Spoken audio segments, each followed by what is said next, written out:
আসসালামু আলাইকুম সুপ্রিয় দর্শক, আমি শাকিল আর আপনারা দেখছেন বিশ্ব বাংলা কৃষি, সর্বদা কৃষকের পাশে থাকি। সুপ্রিয় দর্শক, আপনাদের পেয়ারা, জবা ইত্যাদি গাছে মিলিবাগের আক্রমণ কিছুতেই মিলিবাগ দূর করতে পারছেন না?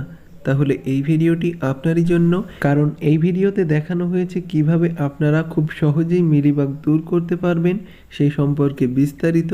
এবং এই ভিডিওটি শেষ পর্যন্ত দেখলে আপনারা খুব সহজেই মিলিবাগ দমন করতে পারবেন।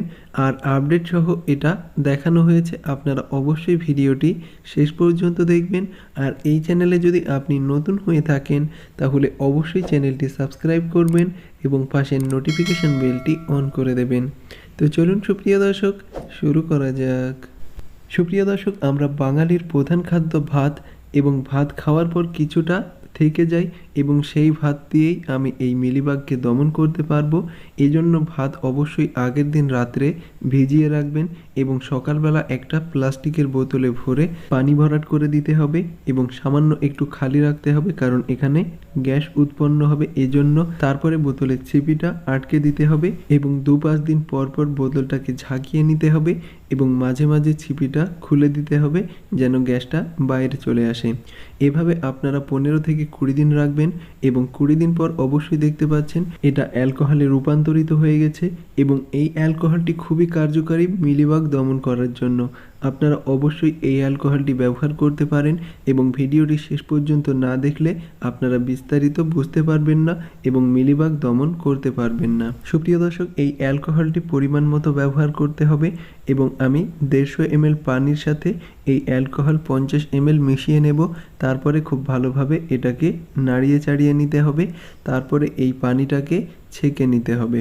ছেঁকে নেওয়ার পর স্প্রে বোতলে ভরে এটা ডাইরেক্ট মিলিবাগের উপরে স্প্রে করতে হবে এবং তারপরে আরেকটা প্রসেস আছে, সেটা আপনারা অবশ্যই এই ভিডিও থেকেই জানতে পারবেন। আমি এটাতে পানি প্রয়োগ করে দিয়েছি, এবার এটাকে খুব ভালোভাবে মিশিয়ে নেব।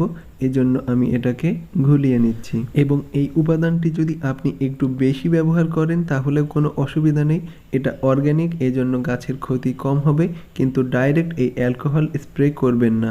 এটাতে পানি অবশ্যই মিশিয়ে নেবেন এবং স্প্রে বোতলে আমি ভরে নিয়েছি এবং এই মিলিবাগটা অবশ্যই আপনি লক্ষ্য করে দেখবেন এখানে সম্পূর্ণ সাদা এই মিলিবাগ আছে এবং অ্যালকোহলটি স্প্রে করার পর কেমন হবে সেটাও আপনারা বিস্তারিত জানতে পারবেন।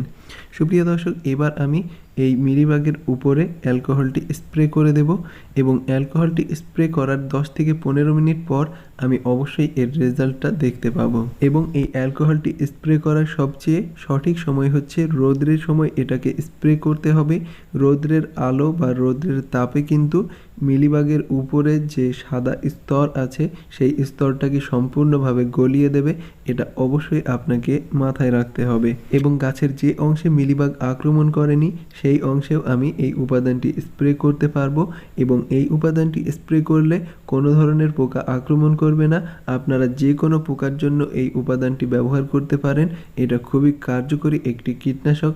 আপনারা এটি তৈরি করে গাছে প্রয়োগ করতে পারেন, গাছের গ্রোথটা খুব ভালো হবে।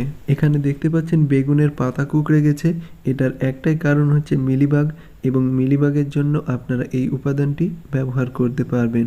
সুপ্রিয় দর্শক, অবশ্যই দেখতে পাচ্ছেন মিলিবাগের উপরে যে সাদা স্তর ছিল সেটা অনেকটা রিমুভ হয়ে গেছে এবং এটাতে এবার কীটনাশক স্প্রে করতে হবে। যদি কীটনাশক স্প্রে করা হয় তাহলে মিলিবাগ মারা যাবে এবং আপনার গাছটি মিলিবাগ থেকে দূরে থাকবে। এজন্য অবশ্যই এখন কীটনাশক স্প্রে করতে হবে এবং কীটনাশক হিসেবে আমি জৈব নিম কীটনাশক প্রয়োগ করব, যেটি আমি নিজে তৈরি করেছি। এবং আপনারা কিভাবে নিম কীটনাশক তৈরি করবেন দেখার জন্য অবশ্যই আই বাটনে ক্লিক করবেন এবং ডিসক্রিপশন বক্সেও আমি লিঙ্ক দিয়ে দেব, সেখান থেকেও চাইলে ভিডিওটি দেখতে পারেন। সুপ্রিয় দর্শক, এখানে আমি 100 ml পানি ব্যবহার করছি এবং আমার তৈরি 100 ml নিম কীটনাশক প্রয়োগ করব। এই নিম কীটনাশক প্রয়োগ করার পর এই পানিটা ভালোভাবে ঘুলিয়ে নিতে হবে এবং স্প্রে বোতলে ভরে এটাকে স্প্রে করতে হবে মিলিবাগের উপরে। তাহলে সম্পূর্ণভাবে মিলিবাগ দমন হয়ে যাবে এবং গাছটি থাকবে সেফ। আর এই পদ্ধতিটা 100% কার্যকরী। আপনারা অবশ্যই শেষে আপডেট দেখতে পাবেন। সুপ্রিয় দর্শক, এই কীটনাশকের গুণগত মান বাড়ানোর জন্য আপনারা ডিটারজেন্ট পাউডার, সাবানের গুঁড়া অথবা শ্যাম্পু ব্যবহার করতে পারেন এবং আমি এখানে সামান্য পরিমাণে শ্যাম্পু ব্যবহার করব। শ্যাম্পু আপনারা যদি ব্যবহার করেন তাহলে এর গুণগত মানটা আরও বাড়বে এবং মিলিবাগ সম্পূর্ণরূপে দমন হয়ে যাবে। এটা রাসায়নিক, আপনারা এটা ট্রাই করতে পারেন, না করলেও কোনো অসুবিধা নেই। আপনারা যদি নিম কীটনাশক স্প্রে করেন তাহলেও মিলিবাগ দমন হয়ে যাবে, এটা আপনাকে অবশ্যই মাথায় রাখতে হবে। সুপ্রিয় দর্শক, এবার আমি শ্যাম্পুটাকে খুব ভালোভাবে এই কীটনাশকের সাথে মিশিয়ে নেব। এজন্য আমি খুব ভালোভাবে এটা ঘুলিয়ে নিচ্ছি। আপনারা অবশ্যই দেখছেন এটা ঘোলানো হয়ে গেছে। এবার আমি এটাকে স্প্রে বোতলে ভরে ডাইরেক্ট মিলিবাগের উপরে স্প্রে করে দেব এবং এই পদ্ধতি আপনারা অবশ্যই ট্রাই করবেন এবং নিম কীটনাশকের পরিবর্তে আপনারা রাসায়নিক কীটনাশক প্রয়োগ করতে পারেন। রাসায়নিক কীটনাশক হিসেবে ইমিডাক্লোরোপিড, অ্যাসিটামপ্রিড ইত্যাদি গ্রুপের কীটনাশক আপনারা স্প্রে করতে পারেন, তাহলে সম্পূর্ণরূপে মিলিবাগ দমন হয়ে যাবে। এটা ছিল রাসায়নিক প্রসেস, কিন্তু আমি এখানে জৈব পদ্ধতিতে এই মিলিবাগ দমন করলাম এবং আপনারা রাসায়নিক বা জৈব যে কোনো পদ্ধতি অবলম্বন করতে পারেন। সুপ্রিয় দর্শক, সবচেয়ে বেশি মিলিবাগ আক্রমণ করে পেঁপে গাছে, জবা গাছে এবং পেয়ারা গাছে। এই তিনটি গাছে সবচেয়ে বেশি আক্রমণ করে।